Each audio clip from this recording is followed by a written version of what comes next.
Yo, welcome back to the channel, Business Opportunities Madagascar. And this one's on property, the big boy, the bad boy, the one and only, the best way to make money in Madagascar in my opinion, property. So, what can you do? There's so many options, so I'm going to go fast on this, but you can buy land to build on, simple. Yeah, you can buy land to split up, so you buy like a plot of 2,500 meters square, you split it up into different plots and then sell each plot on. You can buy land for land banking. Property prices in Madagascar goes up. The inflation here is about 10% every year, so land prices go up at least 10% a year, even more than that to be honest with you, in many places. So land banking is possible with farmland, commercial land or real estate, residential land. You can buy land with an old house. I like this one. You buy a plot of land that's got a crap house on it, like this one here. You buy that plot of land there with those huts on, and you just knock them down, build a brick barrier, take that roofing away from the edge, build a brick barrier, put a nice set of gates on, and you sell it on, or you build something like that on it, and increase the value of the land. Obviously it's already got electric, it's already got water on site, it's perfect, you're ready to rock and roll direct. And if it's already got a little house on it, especially if it's a little brick house or something, you can build a bigger house in brick, it's not a problem. So there you go. You can even like knock it down, just build your dream house.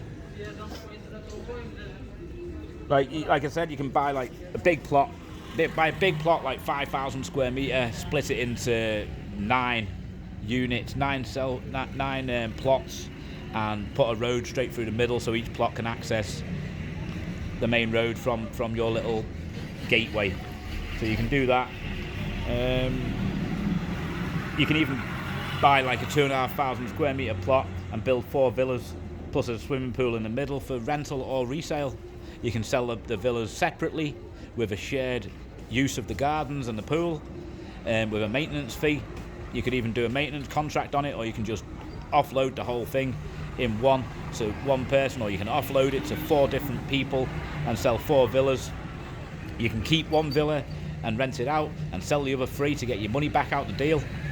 You should be looking for the land in most of the world. The way to look at it is the land should be a third of the cost, the building should be a third of the cost, and the profit should be a third. That's how it should be. If you can get it like that, you're in business, you're laughing. I was thinking of building a swimming pool in Tulia when I was living there. It'd be perfect place to build a big swimming pool where all the local Malagasy can come. You put on the main road like this, you have an entrance with parking behind. On the front road you have a bar and a restaurant where people can enter from the main road, or the customers are at the back can enter the bar and the restaurant from the back, and then at the back you have seating, you have deck chairs, you have a swimming pool. Behind that you put some little bungalows, very simple bungalows, where people can come there for the weekend. They can use the pool, they can have a bungalow, they can eat, they can drink, or people can just come off the street and pay like $2 or something to get in for the day, and there's food there available, there's drinks and everything you need. It's absolutely perfect. A really good business idea. However, I live in Nosy Be now, so I can't do it, but I'd like to do that.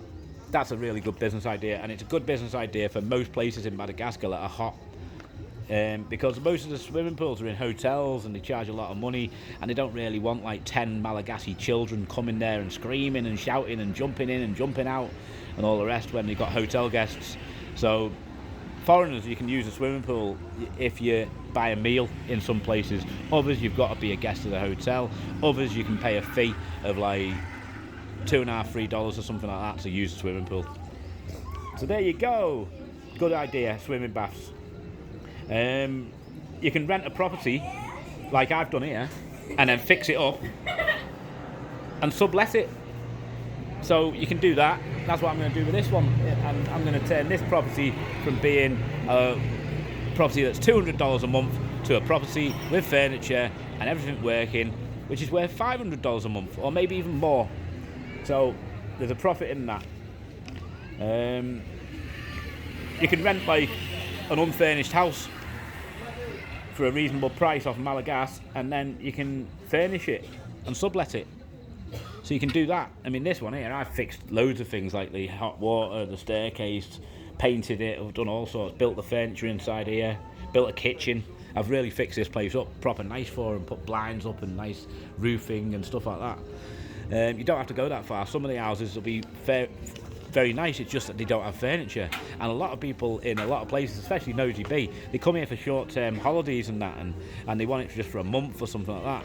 So you can charge like double the rent for a month with furniture all day long. There you go. And also, you don't need a lot of money to get into that.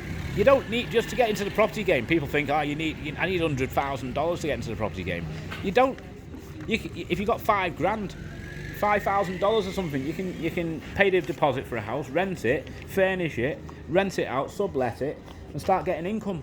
And then before you know it, you got your $5,000 back again, and you've got your rental house, and then you can go and rent another house, and another house, and another house, and it's just going to go faster and faster and faster. Before you know it, you'll have like 10 houses that you're renting out and making $3,000 a month from. It's possible in Nosy Be, for certain.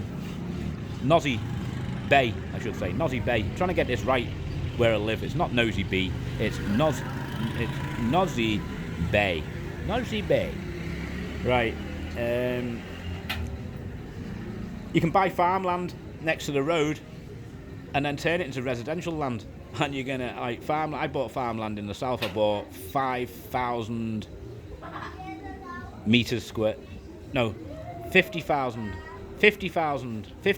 meters square, and I paid 10 cents a meter. That land, in a few years, because I'm land banking it and I'm waiting for it to develop around that area and to go into residential, it's starting to creep up the road with houses at the moment towards my plot. And when they get close enough, my plot's going to go 20x.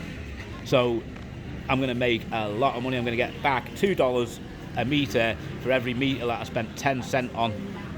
So, and I've got 50,000 square meter. So you do the maths on that.